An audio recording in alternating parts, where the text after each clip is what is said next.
बरेली शहर के शोर शराबे से बहुत दूर हरे भरे खेतों के बीच बसा एक छोटा और शांत गांव है, करुआ साहिबगंज।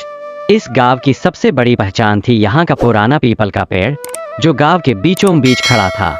उसकी घनी छाव में गांव की चौपाल लगती थी, जहां बच्चे खेलते थे, बड़े बूढ़े आपस में पंचायत करते थे और गांव के लोग अपने भविष्य के सपने बुनते थे। कहते हैं कि उस पीपल के पेड़ ने गांव की कई पीढ़ियों को बदलते देखा था। सब कुछ अच्छा था, लेकिन पिछले कुछ सालों से गर्मी के दिनों में गांव में पानी की किल्लत बहुत बढ़ गई थी। इसी गांव में एक लड़का रहता था जिसका नाम था अनूप मौर्य। अनूप ने शहर से अपनी पढ़ाई पूरी की थी और उसके दिल में हमेशा अपने गांव के लिए कुछ करने का जज्बा था। गांव में गर्मियों के दौरान सूखते नल और पानी के लिए परेशान होते लोगों को देखकर अनूप को बहुत दुख होता था। उसने मन ही मन फैसला किया कि वह गांव की इस समस्या का कोई न कोई पक्का हल ढूंढ कर ही रहेगा।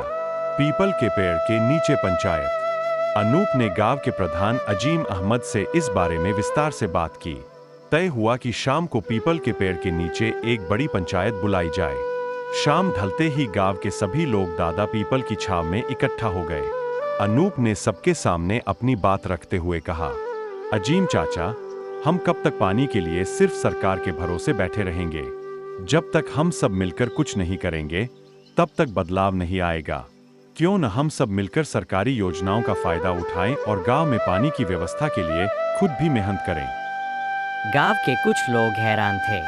उन्होंने कहा, लेकिन हम साधारण किसान हैं, हम यह बड़ा काम कैसे कर सकते हैं? तब प्रधान अजीम अहमद आगे आए और उन्होंने अनूप का पूरा समर्थन करते हुए कहा, अनूप बिल्कुल सही कह रहा है। योजनाएं कागजों पर है, लेकिन जमीन पर उन्हें उतारने के लिए हमें एक होना पड़ेगा। प्रधान जी और अनूप की बातें सुनकर गांव वालों के मन में एक नई उम्मीद जगी। एकजुट हुआ करुआ साहिबगंज देखते ही देखते पूरा गांव अनूप और अजीम अहमद के साथ खड़ा हो गया।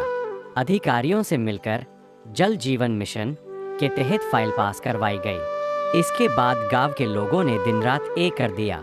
पाइपलाइन के लिए गड्ढे खोदे गए और पानी की टंकी का निर्माण शुरू हुआ। गांव के हर इंसान ने इस मुहिम में अपना पसीना बहाया। पानी का आगमन और एक नई सुबह कुछ ही महीनों में गांव में एक बड़ी पानी की टंकी बनकर तैयार हो गई और हर घर के बाहर एक नल लग गया। उद्घाटन के दिन जब पहली बार नलों से साफ पानी आया, तो गांव वालों के चेहरों पर जो खुशी थी वह देखने लायक थी।